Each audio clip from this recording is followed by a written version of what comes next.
Coucou tout le monde! Aujourd'hui on va parler de la récolte des graines de fleurs annuelles. J'ai fait un post sur Instagram il y a pas longtemps et j'ai eu pas mal de questions. Je me suis dit que ça serait bien de vous faire ça en vidéo et de vous montrer vraiment comment ça se passe. Donc c'est parti!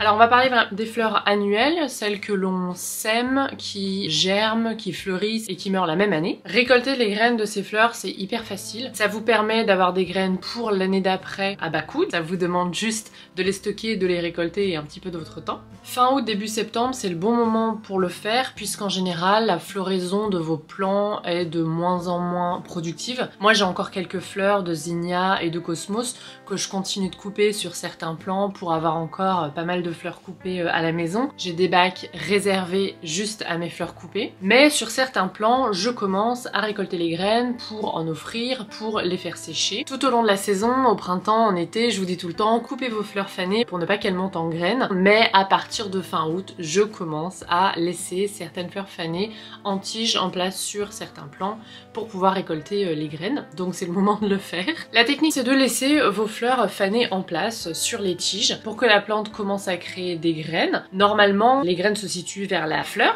fanée, mais pour les capucines par exemple, vous avez les graines qui se situent sur les tiges, donc ça vaut le coup de regarder. Une fois qu'on a bien laissé sécher les fleurs, qu'elles soient bien brunes et sèches, vous allez obtenir des graines pareilles, de couleur assez foncée, assez sèche. C'est là où on veut les recueillir en fait. Là je vous montre un extrait pour le cas du calendula. Quand elles sont prêtes, vraiment les graines sont sèches, elles sont visibles en plus sur la fleur qui est fanée, qui a déjà perdu ses pétales, et on peut facilement les récupérer. Alors en plus les graines de calendula sont particulières, on les reconnaît assez facilement, elles forment des petits crochets comme ça avec des petits pics, c'est assez rigolo. Alors que sur une autre plante juste à côté que je vous ai filmé, on voit que ces graines sont...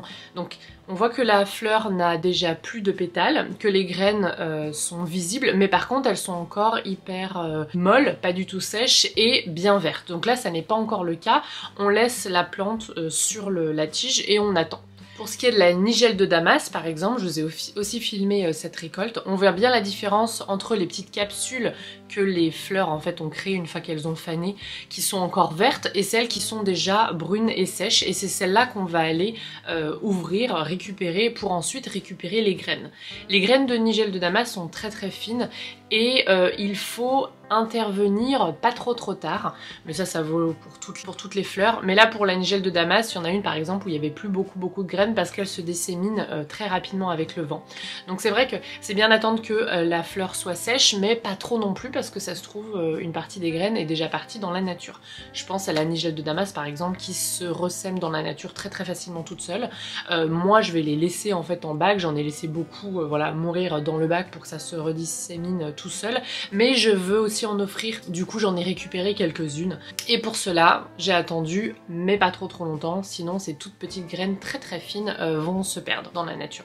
Pour éviter qu'elles se disséminent dans la nature ou que les oiseaux viennent les prendre, certaines personnes mettent des petits sachets en voile, un petit voile de conservation sur la fleur, lorsque la fleur, vraiment la couleur leur plaît beaucoup. En fait ça permet à ce que la fleur fane tranquillement, protégée des éléments extérieurs, du vent, etc. aussi.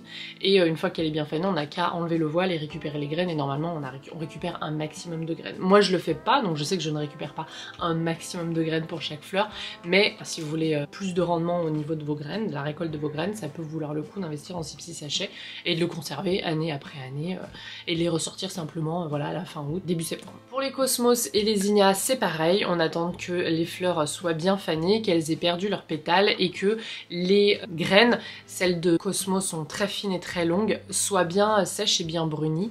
Pour celles de zinnia, elles sont fines, longues et aplaties, un petit peu en forme d'amande toute petite, et là c'est pareil, il faut attendre qu'elles soient séchées et qu'elles soient brunies. Bon, les zinnias, j'ai rien à vous montrer parce que je les ai pas laissées monter en graines pour le moment, comme j'ai un événement à la fin du mois de septembre pour mon stand de fleurs coupées. Et ben en fait je laisse aucun plant fané monter en graines parce que j'ai besoin qu'elles continuent de fleurir et qu'elles continuent de faire des boutons floraux comme je vous parle souvent. Donc j'ai rien à vous montrer là, mais je voulais quand même sortir la vidéo rapidement parce que sinon vous n'allez pas pouvoir récolter des fanés chez vous. Qu'est-ce que c'est beau cette couleur! Pour les hippomées, qu'on appelle aussi les gloires du matin, c'est hyper facile. Alors là vraiment, on voit bien les petites capsules qui ont été créées. C'est hyper facile à ouvrir et à recueillir, mais en plus là les graines sont assez grosses, donc ça c'est vraiment un jeu d'enfant. Mais par contre il faut attendre que ces petites capsules apparaissent. Pour les tournesols c'est pareil, on va laisser sur une tige, je les vois là, je regarde là parce que je les vois de ma fenêtre, une fleur qui va bien faner. Une fois qu'elle a perdu toutes ses pétales, qu'elle est bien sèche, on la coupe.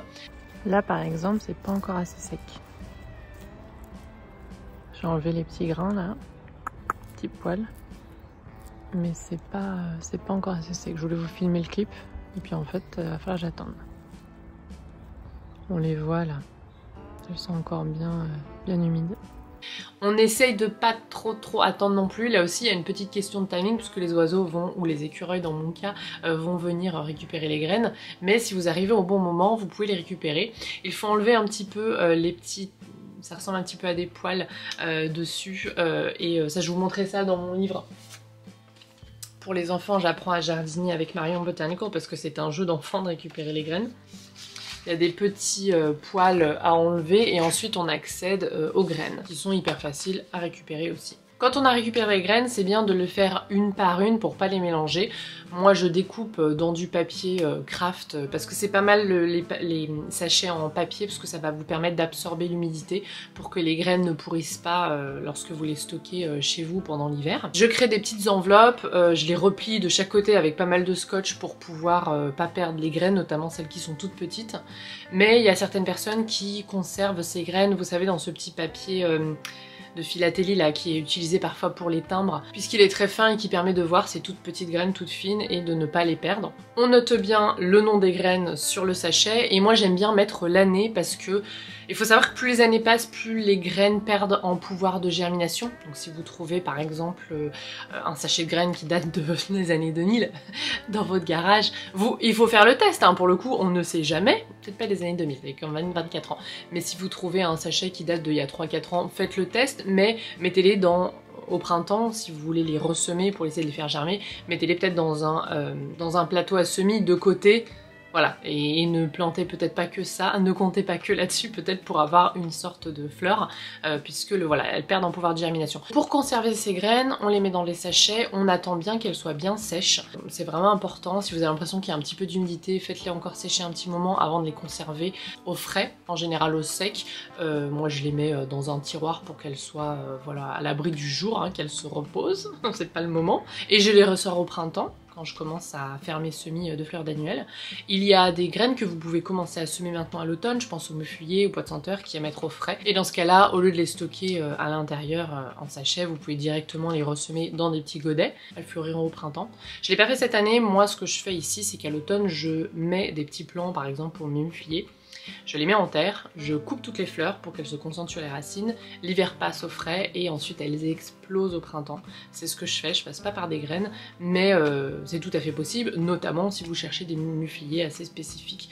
Il y a tellement de sortes et de jolies couleurs que peut-être vous pouvez pas les trouver en plan et ça vaut le coup du coup d'aller regarder sur internet ou dans des jardineries pour avoir ces graines de jolis mufliers. J'en ai une notamment en tête, je suis pas sûre que je vais avoir le temps de le faire cette année, mais une jolie couleur que j'aimerais bien avoir et que je trouve rarement en plan à l'automne en jardinerie. Du coup ça peut être une bonne solution. Voilà, bah écoutez je crois que j'ai tout dit. S'il me manque des choses, si des précisions, n'hésitez pas à me dire en commentaire si vous avez quelque chose à rajouter. Si ça vous a aidé, n'hésitez pas à mettre un petit pouce en l'air et à vous abonner pour ne rater aucune vidéo. Et n'hésitez pas non plus à me dire quelles sont les graines que vous récupérez. En tout cas j'espère que ça vous aura été utile et je vous dis à la prochaine.